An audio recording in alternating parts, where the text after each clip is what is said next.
Pemirsa, seperti apa proses peralihan kepemimpinan dari Basuki Cahayapurnama kepada Jarod Saiful Hidayat? Dan untuk menjawabnya telah hadir bersama dengan kami Menteri Dalam Negeri Bapak Cahyokumolo. Terima kasih Pak Cahyo, selamat malam. Malam.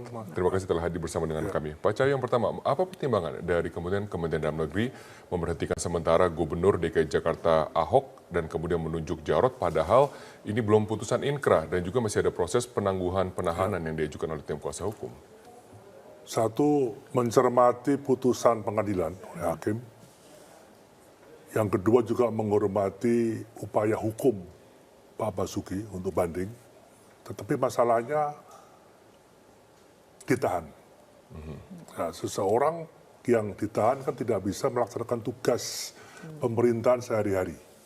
Nah, undang-undang menyebutkan, Undang-Undang 23 bahwa agar pemerintahan tidak kosong, ada yang bertanggung jawab. Kalau ada sesuatu hal, ada surat keputusan, maka wakil gubernur ditunjuk sebagai PLT. Oke, Pak Cahyo, menyambung kepada upaya hukum yang dilakukan oleh tim kuasa hukum Ahok sendiri, tadi adalah memberikan ataupun memohon penangguhan penahanan. Artinya apabila ini dikabulkan oleh pengadilan tinggi, ini efeknya akan seperti apa? Apakah kemudian PLT akan kembali berubah seperti itu dan posisi gubernur akan dikembalikan atau bagaimana? Pengertian penangguhan apakah dibebaskan atau masuk tahanan kota kami juga belum tahu. Karena ini diputuskan ditahan. Nah, jangan sampai ada kekosongan pemerintahan, kemudian karena dia ditahan, tidak bisa menjalankan tugas, maka ditunjuk wakil. Saya kira itu aja. Nah, sampai kapan? Sampai putusan banding inkrah. Atau mana yang duluan sampai masa habis jabatan gubernur dan wakil gubernur Oktober pada saat serah terima kepada gubernur baru hasil pilkada. Sampai bulan Oktober. Oke, kalau gitu kita akan bedah satu persatu Pak Cahyo. Bagaimana jika nantinya penangguhan penahanan kemudian dikabulkan? Apakah kemudian jabatan dari pelaksana tugas kemudian tidak ada, kemudian Ahok akan dikembalikan jabatannya sebagai gubernur atau bagaimana? Ini berkaitan dengan pidana umum ya, KUHP ya. Nah, pengertian penangguhan itu yang bagaimana? Kalau penangguhan itu berkekuatan hukum tetap, ya nggak ada masalah. Tapi karena dia diputus tahanan, itu aja masalahnya.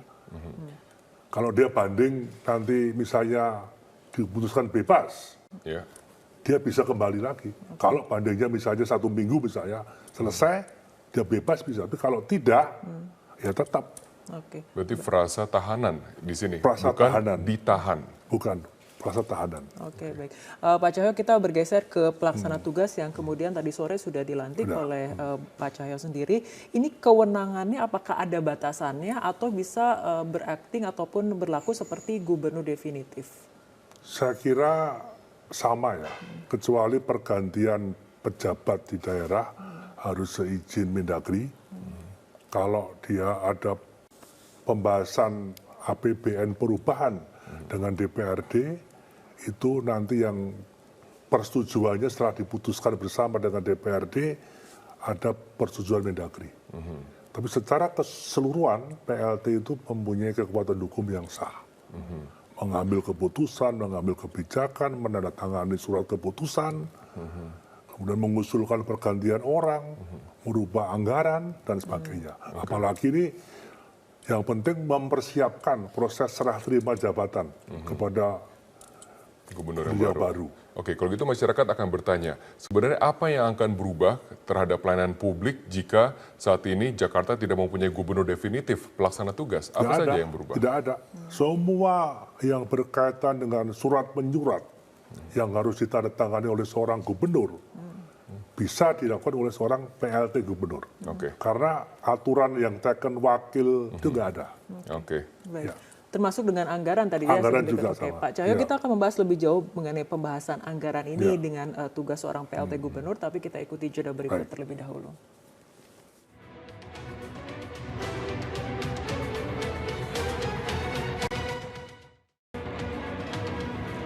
pemirsa, kita kembali melanjutkan perbincangan bersama Menteri Dalam Negeri Pak Cahyo. Ini tadi membahas mengenai anggaran yang saat ini mungkin dalam pemerintahan PLT Pak Jarod nanti adalah membahas RAPBD untuk tahun 2018. Ini kewenangan dari PLT sama kemudian dengan Gubernur yang ya? penting aspirasi itu dibahas bersama antara SKPD Pemprov dengan DPRD.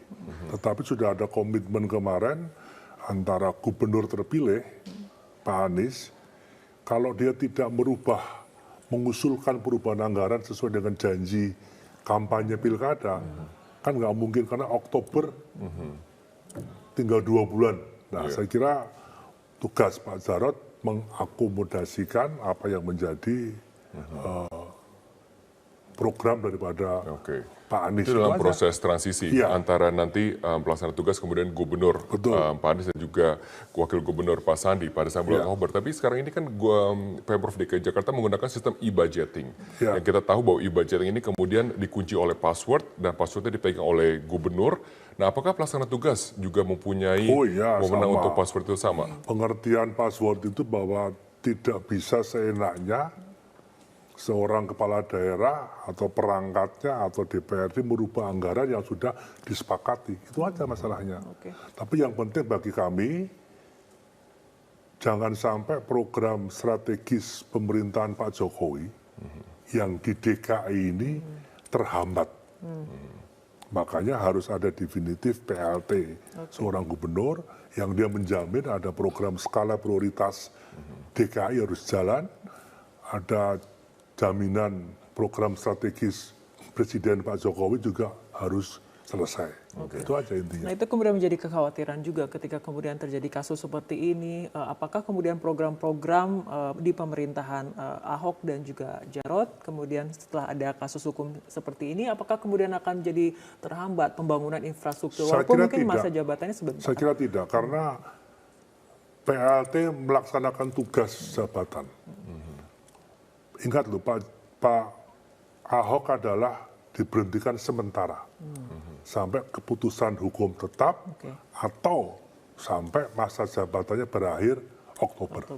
Jadi programnya ya jalan. Nah, tugas Pak Jarod memimpin DKI ini mengendalikan agar program yang sudah direncanakan tahun anggaran 2017 itu bisa terlaksana secara maksimal, penyerapannya juga baik, di samping kalau ada perubahan mengakomodasikan dari calon gubernur terpilih tadi. Oke, masa-masa sekarang Pak Cahyo adalah masa-masa yang cukup dinantikan oleh masyarakat DKI Jakarta karena ini adalah masa-masa transisi kepemimpinan kepada gubernur baru. Pak Ahok sudah mengundang Pak Anies, sudah berembuk bersama mengenai tim transisi yang akan dibentuk untuk dapat mengakomodir program-program yang dapat langsung dijalankan. Nah, sampai sejauh mana kewenangan pelaksana tugas untuk dapat kemudian menunjuk dari pejabat untuk tim transisi ini? Saya kira tidak perlu tim, kalau saya ya tidak perlu tim transisi ya. Apapun perangkat pemerintah itu juga satu ya. Walaupun masa jabatan terbatas, ada pergantian gubernur, wakil gubernur, tapi pemerintah ini kan satu. Otomatis perangkat sekda dengan SKPD-nya itu akan otomatis menempel jalan. Oke, baik. Pak Cahyo, tapi kembali pada status Basuki Cahayapurnama sendiri dari Kemendagri seperti apa? Apakah akan menunggu salinan putusan dari Pengadilan Negeri terlebih dahulu lalu melakukan langkah lanjutan atau bagaimana? Nah, posisi keputusan seorang gubernur itu kan kepres. Nah, kan tidak bisa saya mengusulkan kepada Bapak Presiden untuk mengeluarkan kepres pemberhentian sementara yang dasarnya dari media, dari lihat televisi kan nggak bisa. Kami tadi sudah mengirim surat kepada Ketua Pengadilan Negeri Jakarta Utara, minta salinan keputusan dengan nomor berapa, pasal berapa. Dasar itulah nanti yang sebagai dasar dikeluarkan kepres karena ditahan maka diberhentikan sementara. Sampai saat ini belum Kemendagri belum menerima soal. Ya, itu aja. Dan dinamika-dinamika yang akan terjadi setelahnya tidak akan mengganggu. Misalnya kemudian ada putusan dari pengadilan tinggi atau mungkin ada putusan dari kasasi. Saya kira nggak ada masalah, saya kira. Karena ada pengalaman di satu provinsi, PLT itu sampai begitu lama, hampir 2 tahun, karena menunggu banding, menunggu kasasi, dan sebagainya. Saya kira nggak ada masalah, karena pemerintah ini harus jalan, apapun harus jalan.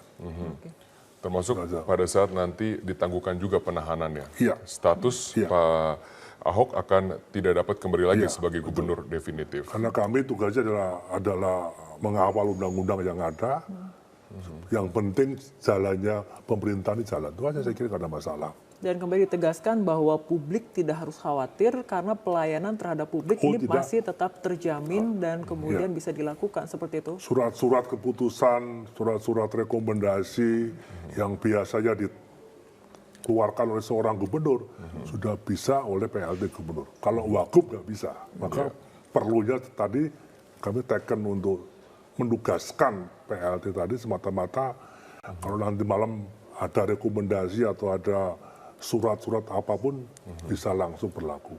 Oke, termasuk Anda katakan anggaran tidak ada masalah, tapi bagaimana dengan sekarang ini Pemprov DKI Jakarta yang sedang membahas dari RPJMD 2017-2022? Sah. Sah. Apapun yang dibahas oleh pelaksana tugas Karena tidak akan menjadi masalah. perencanaan program DKI, kemudian bagaimana mekanisme penganggarannya, dan memastikan program itu harus berjalan dengan baik, itu bagian mata rantai yang tidak bisa dipisahkan. Ada konektivitas, ada sinergi, ada integritas antara pusat dan daerah, itu yang harus sama. Makanya RPJMD itu bagian yang tidak terpisahkan, maka seorang PLT bisa menandatangani itu bersama-sama dengan DPRD. Oke, berarti Anda pastikan pembangunan Jakarta terus sesuai apa yang berjalan. direncanakan oleh Pak Ahok kemarin. Dan juga pelayanan publik tidak akan berkurang. Tidak. Oke, baik. Terima kasih. Pak Cahyokumolo, Menteri Dalam Negeri, terima kasih telah bergabung bersama kami Sama-sama. dan berbincang dalam Prime Time News kali ini. Terima kasih Pak. Terima kasih Pak Cahyo. Tetaplah